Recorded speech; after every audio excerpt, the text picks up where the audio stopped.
Hey TechnoStuds! In this video, we're going to cover the base information of what VLSM is, or also known as Variable Length Subnet Mask. So let's get into VLSM and talk all about VLSM.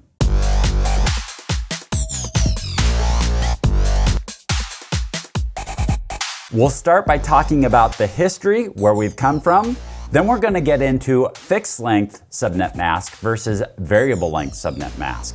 We'll talk a little bit about VLSM versus CIDR. We're going to get into CIDR notation and mention CIDR notation. And then finally, we'll talk about what summarization is.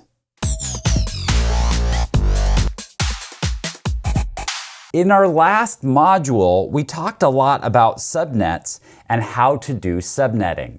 This was something that was created around 1985 with RFC 950, but it still had some weaknesses. And so what happened is we still outgrew that model and needed to make some changes. So that's where variable length subnet mask came into play and fixed some of the issues that we had with the earlier iteration of this. So what is the difference between the 1985 version of subnet masks versus the 1995 version of subnet mask? Well, one is fixed length subnet masking and the other one is variable length subnet masks. So what fixed length means is, let's say I was given a 172.16.0.0. We know that the classful range of that is a /16. Let's say I were to borrow 4 bits, so I'm going to go with a /20. That means every single subnet to this address right here is going to be a /20. You can't change that at all. They're all going to be the same size.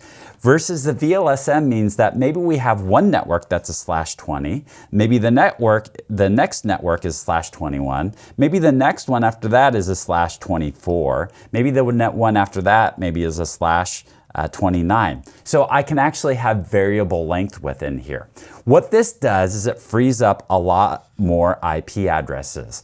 So that way we can really utilize our IP address space. So this one still has a lot of waste to it. So it uses more IP addresses. So the configuration of this says that the configuration for VLSM is easy. I'm not sure that I would necessarily say subnetting is easy in itself, but it's easier than variable length subnet mask. And I don't know that I'd actually say variable length subnet mask is all that much more complex than regular subnet masking. In fact, we're going to do a visualization exercise here, and it's pretty simple and straightforward for the most part.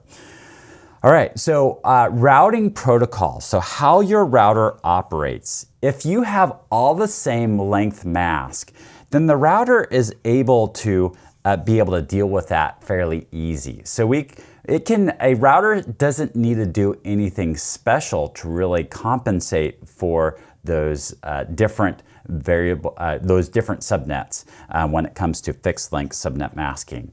We're not going to get real in-depth into routing. Just know that it can still operate off of those old boundaries of classful addresses.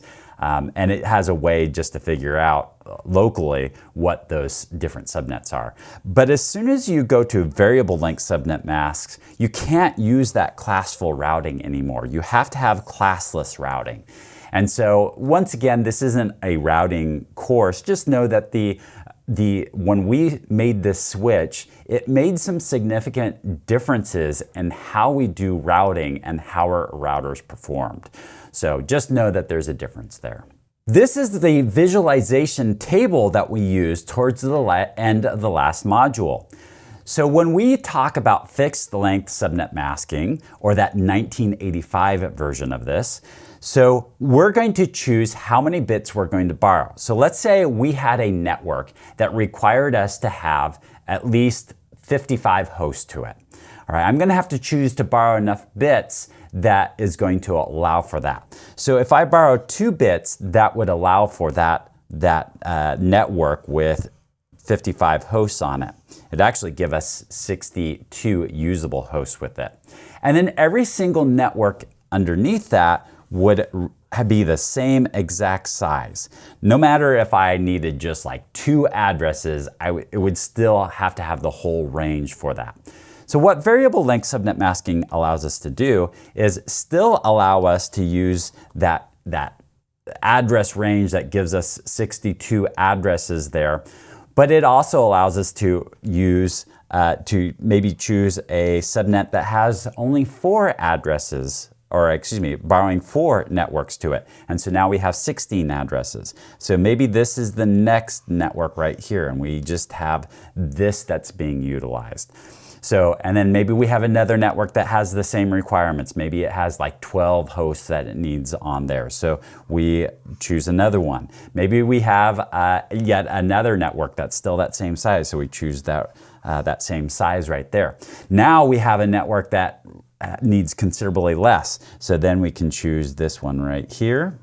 And maybe we've got a few of those networks as well.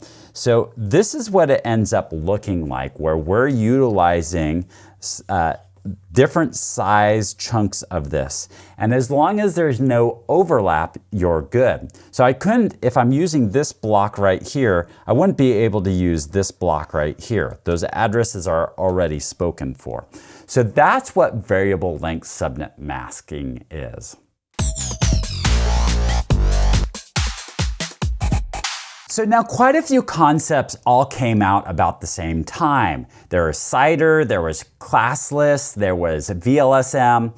So all of these were really closely related, and we're not going to pick this apart too much, but I did want to call this out. So now if you do a search for what VLSM is versus CIDR, there is an understanding out there that's a little bit false. The understanding is that CIDR generally has to do with summarization and grouping up blocks into supernets, versus VLSM has a kind of breaking it down. Now, if you actually technically look at it and go back and look at the RFCs, they're really, that's really not quite what the case is. CIDR is more of a bigger picture versus VLSM is somewhat how to implement that. And then CIDR really has that summarization aspect to it. We also have CIDR notation to it. Really the nuance between the differences of those are really not all that important. I did want to call that out. If you're reading stuff, I feel like that there's a little bit of inaccurate information in there, but you know, the way the history or the way the industry goes, you kind of accept what the default explanation is of it. And the default explanation, or what people seem to be going towards, is the CIDR has more to do with summarization versus VLSM has to do with more of like breaking it down into smaller and smaller pieces. Let's real briefly cover what CIDR notation is. So I say briefly because we've already covered CIDR notation and we have been using it already. But CIDR notation did come around about the same time Classless and VLSM came about, and it's just a different way to express the subnet mask. So where we have the subnet mask, there's a direct correlation between the subnet mask and our CIDR notation that represents how many bits that we're borrowing. So this is the CIDR notation. This chart is pretty handy because we can quickly reference between the subnet mask and the CIDR notation. With network summarization, really, as I mentioned, this is really associated with that CIDR and supernetting, or being able to take many networks and group them together. And really this is for the purposes of advertising from routers. So when a router sends out an advertisement, it's not sending out advertisements for every single little network, it's summarizing it into one network. So let's take a look at what that looks like. Subnetting is the process of breaking these things down into smaller networks here. So maybe we have broken this into, how much is that? 1, 2, 3, 4, 5, 6. 6 different networks there. So we got these 6 different networks. So that is subnetting to break that down. A summarization happens on a router and says, rather than advertising 6 different routes or keeping track of 6 different networks, what I'm going to do is I'm just going to summarize this into this network right here, and I'm going to keep that in my routing table. I'm going to send that out with my routing updates. And so it's just a much simpler way of expressing all of these smaller routes right here. Ultimately, it's a summarization of many different networks. In this video, we started out with that quick history review. We went into the difference between fixed length and variable length subnet masks. We talked about the difference between VLSM and CIDR. We got into CIDR notation and how it really is just the mask, but just in a different form. And then we finally wrapped things up by talking about summarization and what summarization is.